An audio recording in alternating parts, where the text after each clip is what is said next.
అది విని అదిమిన శోకులో ఉరి విడిచిన నెమలికి సవతిగా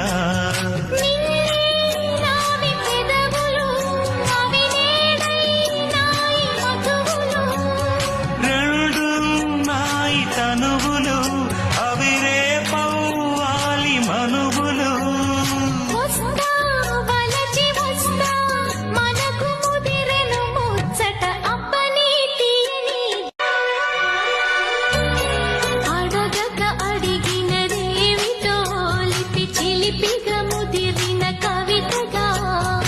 అది విని అదిమిన శోకులో ఉరి విడిచిన నెమలికి సవతిగా